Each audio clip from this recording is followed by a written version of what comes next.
My name is Carol Pritchard, and I'm an organizer with the Spokane Alliance and an organizer for the Sick and Safe Leave campaign in the city of Spokane. The Spokane Alliance is a nonprofit and nonpartisan organization that works with about 30 member organizations, and our purpose is to, one, help strengthen those member organizations, two, is to help strengthen the leaders and members of these organizations so that we have more capacity, and three is for us to act on our shared issues. My name is Jim Dawson, and I'm the program director at Fuse, Washington. We're one of the member organizations of the Spokane Alliance. My name is Susie Young. I have been doing home care probably for 30 plus years. Spokane Alliance, our union, SEIU 775, got involved probably about 10 years ago. The Sick and Safe Leave campaign was a campaign to address an issue of 40,000 workers in the city that did not have the ability to earn sick or safe leave. There were a number of our diverse members, and most of them had hourly wage jobs at the time. They were feeling tension around what to do when they themselves were sick or their family members were sick. Safe leave was an issue to focus on domestic violence. We partnered with ally organizations in the community, such as Catholic Charities, the YWCA, and Planned Parenthood, which is a very diverse range of organizations. These organizations, along with ours, wanted to make sure that these people were not staying in an unsafe situation just to be able to make the rent. The issue was very broad, and no one could address it by themselves. And so we began to look at it internally. Is this something that we should address as the Spokane Alliance? We were part of the research action team to see if this was going to be a good fit. Is this a winnable situation in the city of Spokane? Are the politics right? Talked to city council people. They said, oh, no, you can't do this campaign this time. No, we need to focus over here on this. And we kind of ignored them, continued to go forward because we're gathering the stories. The stories that people were telling were just incredible. So one of our leaders at the time was a nurse at Sacred Heart in the pediatric wing, and she was telling stories about how parents would have to leave their kids while they're in intensive care and go back to work because they didn't have sick and safe leave. So here you had a child in a hospital by themselves because their parents couldn't take time off when they were in critical condition. And she just saw how that impacted their health and their well-being. And it's just soul crushing to hear those kinds of stories. It's about the elderly that are trying to make it at home, living alone. And it was a city council president that said, my father was in the hospital dying. And I never thought about it. I just left my job, went up the hill, and I was right there with my dad as he took his last breath. And never thought of the people that could not leave their job to be with their loved one as they were dying because they couldn't afford to do it. And if you have it, and you have it in your policy, in your work policy, you just go, I'm leaving now. And that was like a wake up for me. So there's actually a lot of work that's done to really build a strong base of understanding before we put forward a solution. I think it was like over a year and a half of meeting with leaders in the community, meeting with small businesses, reading every single sick and safe leave policy in the country, and meeting with a lot of members to learn what are the biggest ways that we can make an improvement in their lives. It's not just about us, it's about so many different segments of the workforce that don't have any sick leave at all.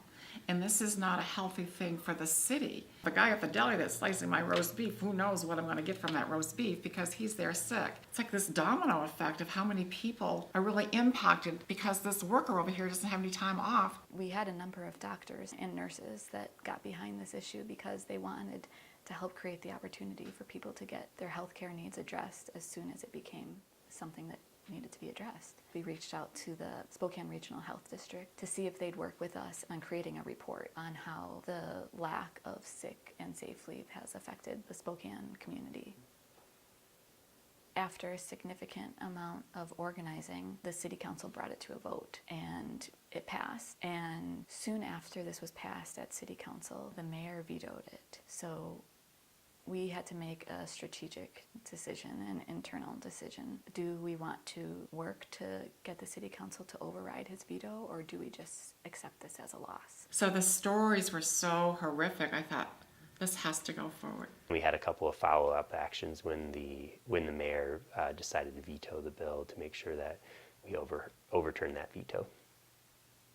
sick and safe leave is a health equity issue at its core. Because if you're living paycheck to paycheck and have to make a decision between paying the utility bill and missing a day of work to stay home with your sick kid, you see how those choices just result in unequal outcomes in life. One of the reasons why this campaign was so successful is because we really tapped into people's own self-interest, and that's not a selfish thing. Self-interest is yourself among community, and we were able to identify a place where people really feel like a change needed to be made in not just their own life, but in the larger community, because it matters. They're not just working on it because of an intellectual reason. They're working on it because they feel this in their heart or their gut that it needs to change. And that motivation isn't fake, so they're in it for the long haul. These kinds of campaigns and this kind of organizing allowed us to win the first paid sick and safe leave policy in Eastern Washington and set us up for winning on a statewide ballot measure, but also really helped us to build our organization so that we've been able to go on and help to pass better funding for our buses and help to create a jail diversion facility for people in mental health crisis, work to fight the repeal of the Affordable Care Act locally. All of that really sprung from this campaign.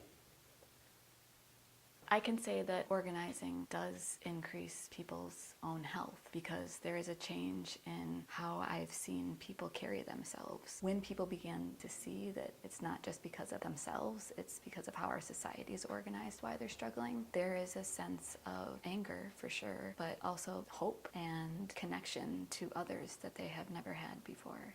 And I saw people grow throughout this campaign. I grew. I actually think about one of our leaders, Nikki Lockwood, who, when she first got involved, this was the first campaign she'd really ever been involved in, and she was afraid to talk to the press. She was very quiet in meetings and willing to get involved, but very shy and really taking a backseat role. And through this campaign, we just saw her really step into her own power and to take on real leadership. She's now a full-time organizer for the ACLU, working on health and discipline disparities in Spokane schools, and she's one of the most respected leaders in the community. I have to go back to the beginning of our local. So at the beginning, it was all about us, and it was our voice. And I think we all have to get along with society, we need to work together as kind of a coalition and partnering with things so we can speak with many, many voices to move an issue forward. It can't be just one voice. You're not going to get anywhere. Progress.